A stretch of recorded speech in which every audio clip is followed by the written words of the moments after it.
everyone, this is Chris from Slash Gear. Today we're taking a look at is the Apple iPad 3. This is the third generation iPad, just called the iPad, the new iPad, with a Retina display, a slightly higher definition than this device, which is the Nexus 7. This device is called the Nexus 7 because it is the newest in the Nexus line of devices from Google, meaning it has a vanilla version of whatever Google's treat is at the time, is what that means when it's vanilla. And at the moment it is Jelly Bean, which means the newest version of Android, version 4.1, which is what you're seeing here, is on this device. Now, these devices both start off with completely different versions of software. This one's obviously running iOS. We'll pop that open like that. That's your opening screen. Here we have a slightly new version that you might not have seen yet, where it allows you to go to this Google thing here or unlock screen. We'll just go to the unlock screen for now. The differences in the home screens are obviously that there's just icons here for Apple. On the Google device, there's obviously very big widgets. You're also able to put those same sort of icons on this device, but it's not that way at the moment. You can go in your app drawer like so and get those. There is no app drawer on an Apple device like that with iOS. There's on Android. You've also got all these widgets like so. Now, these two devices are obviously running very different software, but they are also very different devices. They're not really suited to be compared to one another, other than because of the fact that they're both sort of hero devices for their respective companies.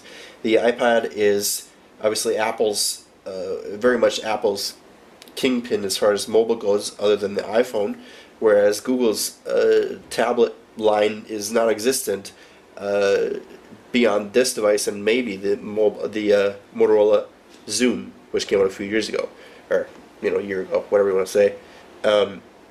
Where the iPad is sort of an all-encompassing device. Apple is completely dedicated to this. This device right here is more aimed at their market, at Google's market. So you've got Google Play right here. You tap that, and this is the place where you buy all your media, from everything from books and magazines, movies, TV shows, and apps, of course. Back on the home screen, you can see that each of these widgets that come with the device are aimed at the market right out of the box, so you know that this is a device made for that, to work with the cloud, project things to the other new device that's called the Nexus Q, which is very similar to the Apple TV, by the way. And the whole device is made for that. It's also extremely cheap, which is it costs $200, $199 on the market, and has a quad-core processor inside that's really good. It's for Android. It's the NVIDIA Tegra 3, whereas the iPad, this version of the iPad anyway, the most inexpensive version of the iPad 3 it costs $499 and has an Apple dual-core processor in it. But the amount of cores doesn't necessarily matter in this case. As you can see, they're both really quite swift. But that's how it goes.